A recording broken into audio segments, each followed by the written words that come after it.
Welcome to the Lemons and Pineapples podcast, the self-development podcast for women who want more. I'm your host, Emma O'Brien. I'm a no-nonsense life coach, a seasoned entrepreneur, photographer, rescue dog mum, and women's empowerment champion. Each week, I share self-development strategies, amazing guest interviews, and uplifting conversations that will help you up-level all areas of your life. Let's dive in. Hi, folks. Welcome to season 2, episode 19 of the Lemons and Pineapples podcast. Today, my guest is Emily Jane Sarroff, and we are talking about how to follow your desires and create the life and business that you really want. First, a bit about my guest. Emily Jane's mission is to show entrepreneurs that the possibilities of what they can achieve in life is truly limitless. And the only thing stopping them from getting where they want to be is their mindset and skill set, both of which you have the power to shift. She's a graduate of architectural design, a Jay Shetty certified life coach, a business mentor, social media figure, host of the Empower with Em podcast, and a 6-figure business owner. Welcome to the podcast, Em. Thank you so much for having me. I'm excited for this conversation. Yeah, me too. I think these are important conversations to have because I think there are still, even in 2024, a lot of women who are just not going for what they want. They're not stepping up for themselves. And my hope and my aim really is by sharing conversations like this to really encourage people who have something they know they want to do, have a life that they know isn't quite in alignment, to really go, all right, I'm going to do this now, and I'm actually going to really go for what I want. You've got a very interesting story in that you were, I'd say, probably neck deep in an architectural design career that was going to take you on a particular path, and you had a big realization and a U-turn, and you went after something completely different. So can you share a little bit about what happened? And I think what I'm really interested in hearing about is, what was the mindset piece that made you go, this really isn't for me and I have to go for something else? Yeah, like you said, I was neck deep in my degree. I was onto my 5th year of studying. I had already graduated from my bachelor's, so I was into my master's, and I only had 6 months left on my master's left to go before I was fully qualified. At the time, I was also working a 9-to-5 job in the architecture industry, and all up, I had invested about $50,000 into that degree, that path that I was on. So I had invested a lot of time, money, and energy into that specific path in life. But the thing that was really the indicator for me to consider a transition and consider actually pivoting and starting something else was how I started to feel within my body as I was approaching that final 6 months in my degree. So I actually created my podcast, the Empower with Em podcast, at the start of my master's. And that became a bit of a passion project for me. So that first 6 months of that last year in my degree, I was, on one hand, working towards getting that piece of paper, but on the other hand, I was discovering this thing that I was really passionate about, which was personal development and podcasting. And I started to find that naturally more and more and more of me wanted to be pouring into that than it was into my degree.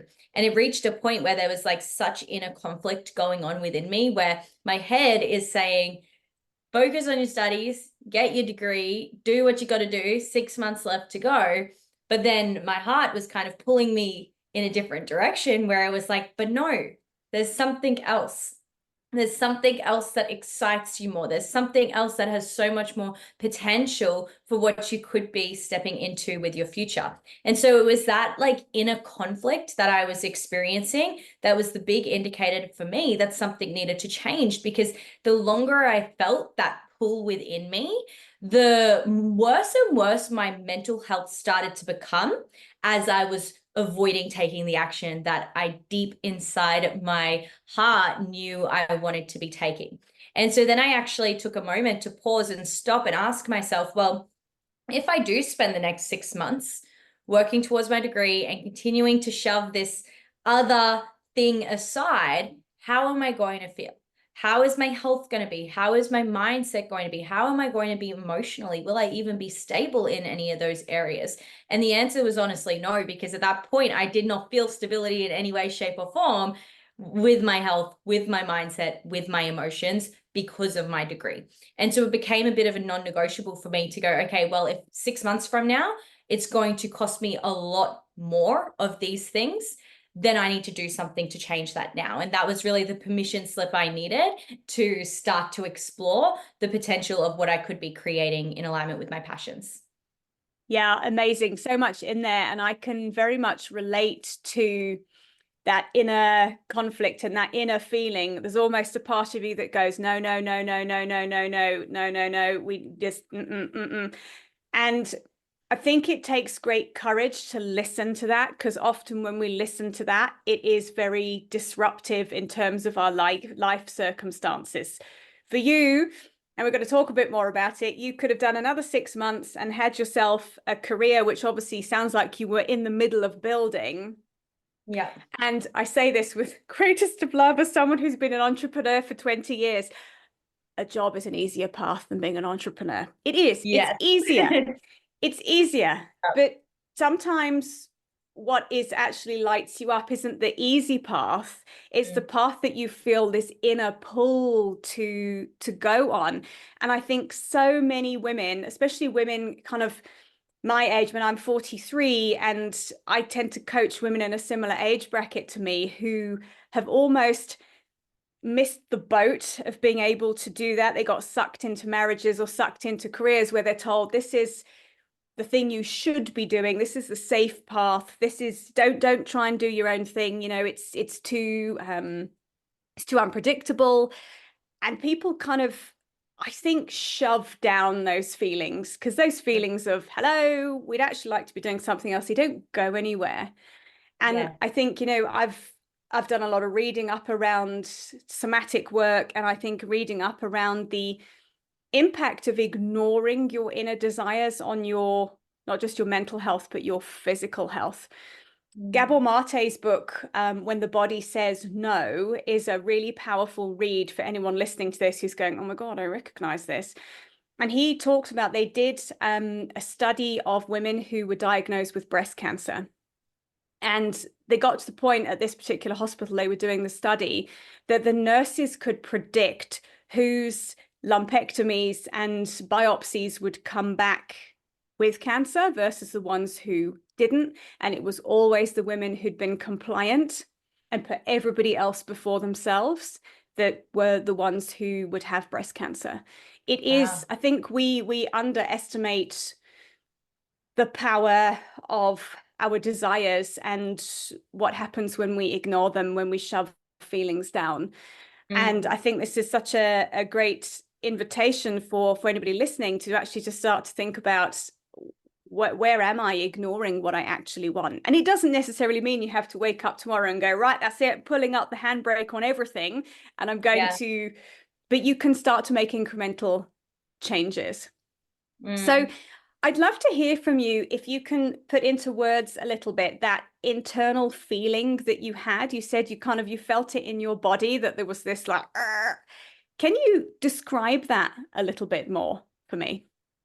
Yeah, I mean, putting it simply, it just comes back to your intuition, right? Like we've all experienced our intuition in one way or another. And I think there's Yeah, certain experiences that we have in our life that can strengthen our connection to our intuition, but that can also break that yeah, connection to our intuition or make us doubt those intuitive tugs that we experience. yeah. And for me at that point in time, I had a lot of evidence that had been built unknowingly to make me put a lot of trust in my intuition. So when that feeling came up, it was like that inner knowing of this is what I need to do.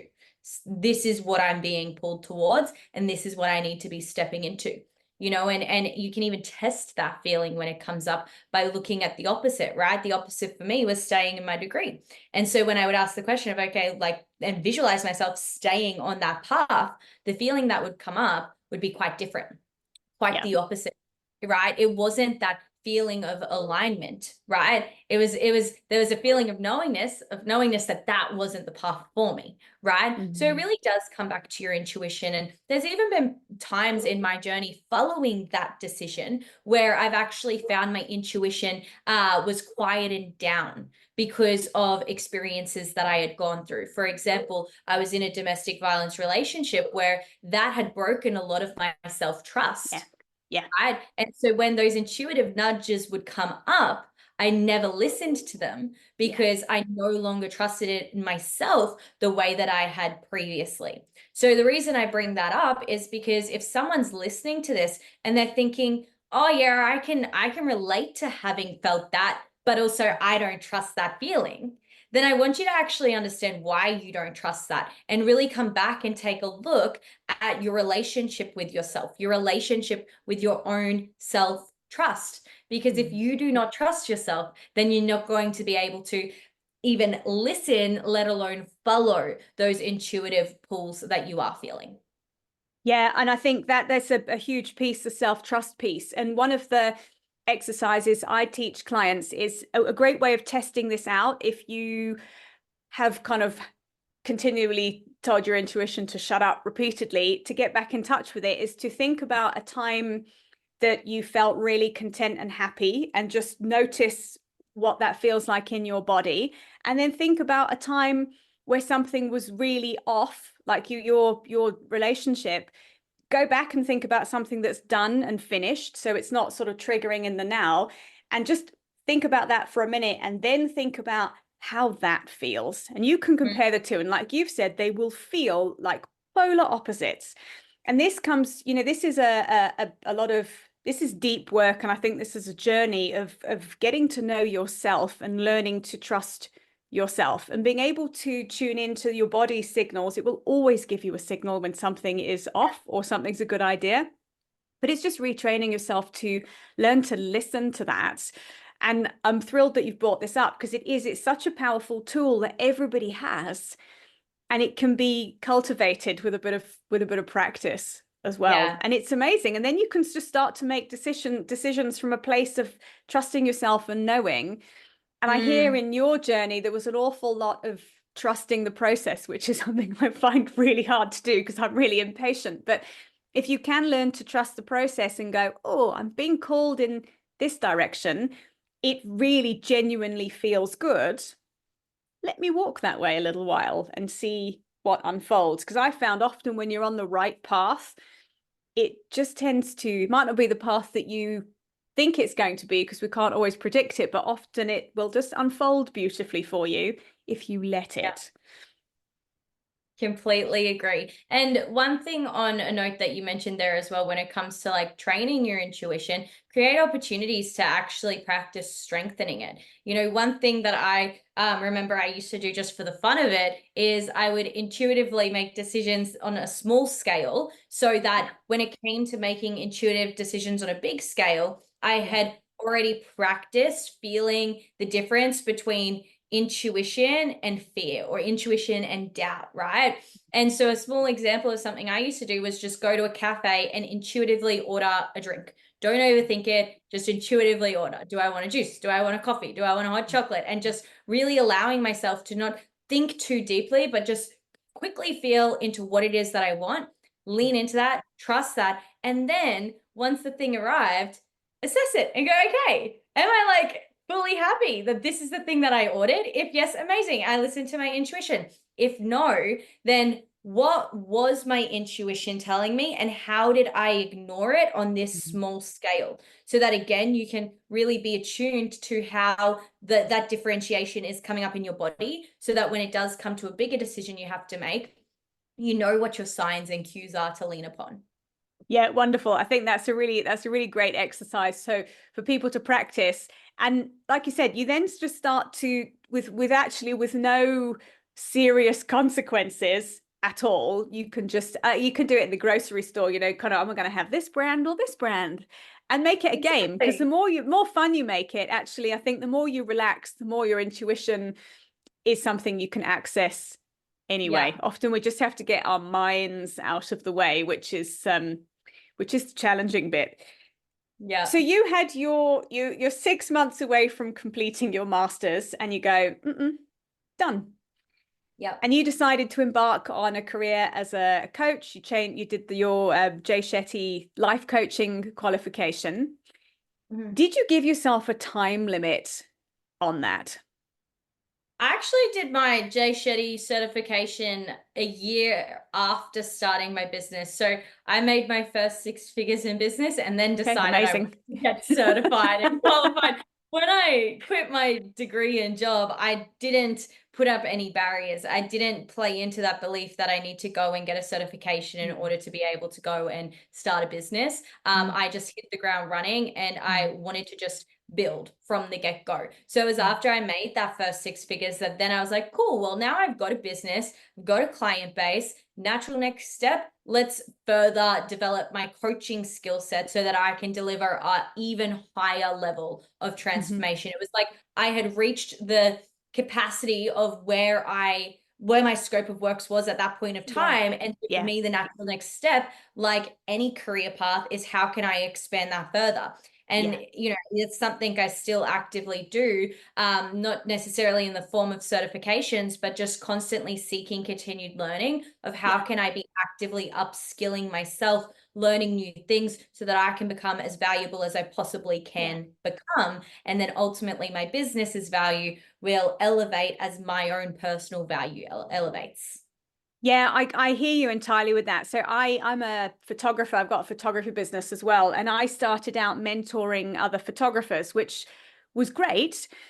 And then I Yeah. kind of realized, much like you kind of hit a level of where you can take people to with the skill set you have. So I was kind of thinking, actually, all I can really do is mentor other photographers who are kind of behind where I am, if you like. I mean, I've been in business for a very long time, but you can only take people to a certain point. Yeah. And then I looked at it and thought, but what if somebody in a different business wants some coaching? What am I going to say? Sorry, I can't help you because my skill set doesn't Yeah. take me there. So that's when I did the Martha Beck life coaching certification. And actually you are armed when you up your coaching skill set. You're armed with a toolkit that allows you to really work with anybody, because I think it's just such a transferable set of skills. And I think this is so important when you're building a business or even moving your career along, is to keep learning. And like you've said, I'm a big reader and I listen to podcasts and I'm always kind of hungry for more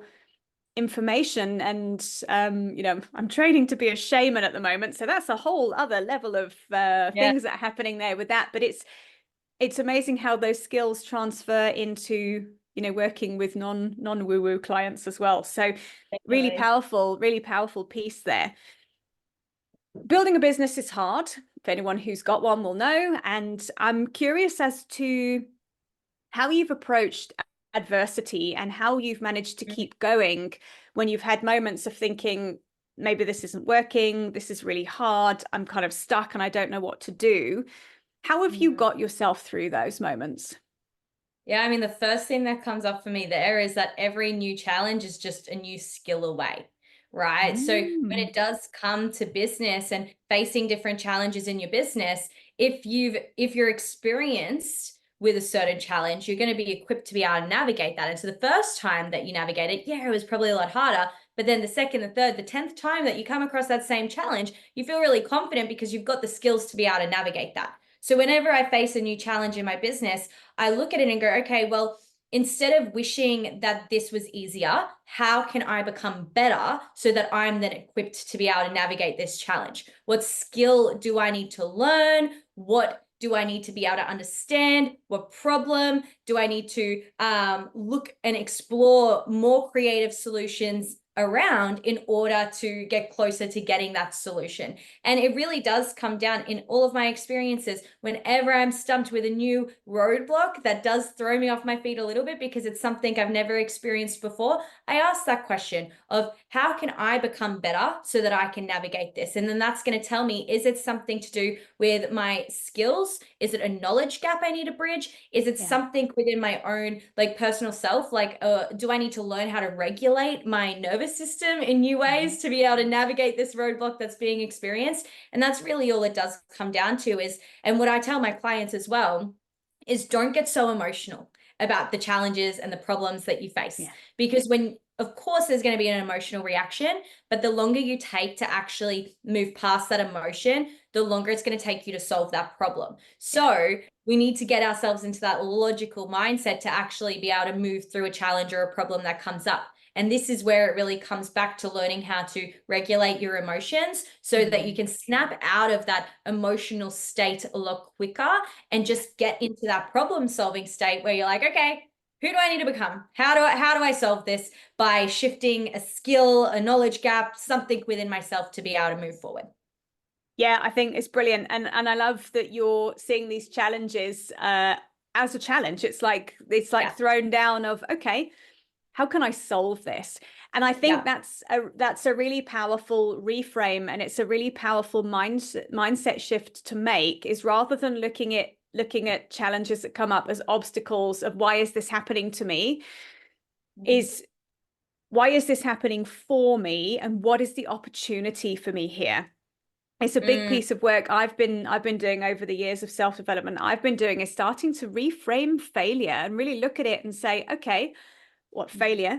I don't think that anything's really a failure, but what's the opportunity for me here? Like you've said, do I need to learn something new? Do I need to ask for help from somebody? Because again, the thing is, you don't have to navigate through these things on your own. It's far harder if you think you've got to figure everything out yourself. You haven't.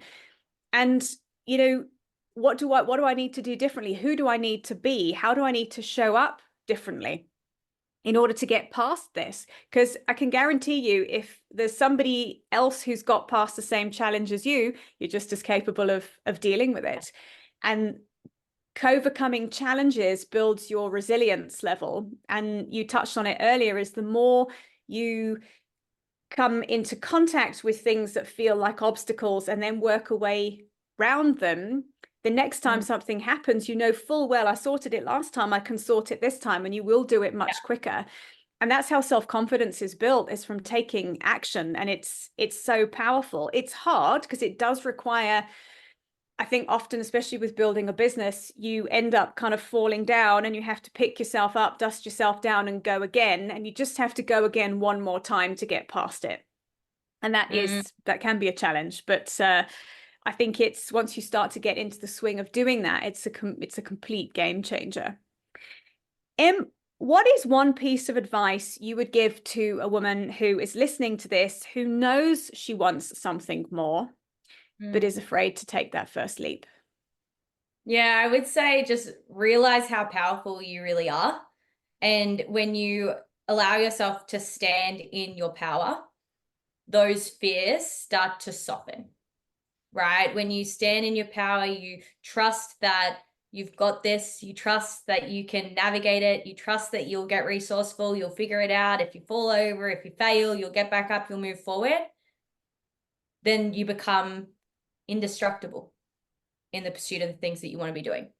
So that would be the biggest thing, is to just stand in your power and realize how freaking capable you truly are. And if you stop listening to that voice inside your head that is trying to make you doubt your decisions, make you doubt the direction that you want to be going in, start to listen to a different voice, because there is a voice in there who does believe in your potential. There is a voice in there that does know you can do it. And so it's about switching the radio station inside your mind that you're listening to and tuning into a frequency that's really going to support you with leaning in and going after the thing that you want to go after.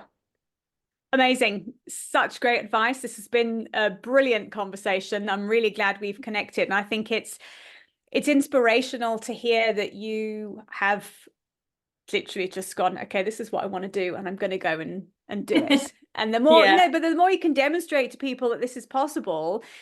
I had a conversation yesterday with somebody, and we were saying, when you shine your light in whatever way that looks like for you, you give other people permission to do the same thing. And I think it's what we need as a collective at the moment, is more people stepping up and actually having lives that are fulfilling. not just lives that are happening to you, is how can you make life happen the way you want it to. So brilliant. I love all of this. How can people connect with you? Where can we find your podcast? And for the business owners listening, you have a free resource as well. So just tell us about all of those things. Yes. So the best place to find me is on Instagram. I'm just at Empower with M. So I'm very easy to find. That's where I hang out the most. So feel free to jump into my DMs and let me know that you came from this podcast episode, and I can send you through a freebie, which is my 6-figure system training. So that actually breaks down the exact system that I used to build myself a 6-figure business in just 8 months at the age of 22 years old. And then if you do want to listen to my journey, you can check out the Empower with Them podcast. I've been doing my podcast for literally before I started my official business. So you can go all the way back, listen to 22-year-old Em and everything that she was going through at that point in her journey, that big transition, and hear it firsthand from her, as well as tune into every milestone that's really happened between then and now. Amazing. I'm going to pop the links to those in the show notes. And I was just thinking while you were saying that, it's wonderful that you've got a podcast that's almost like an online diary of your progress. And one thing that I said to somebody when I started my podcast was, because it's a steep learning curve running a podcast. And I said to somebody, I can probably, at least if the first few episodes are completely shit, I can just get rid of them. And she said, why would you get rid of them? Because they're kind of where you were. And I think it's really amazing for people to listen to someone's first podcast compared to their 100th podcast, and you will hear the progress. And I think that in itself was really inspirational. So folks, go listen to Em's podcast. And thank you again for joining me. This has been really wonderful. I've really enjoyed chatting to you. Thank you so much. Thanks for being with us today, folks. I will see you same time next week. Bye for now.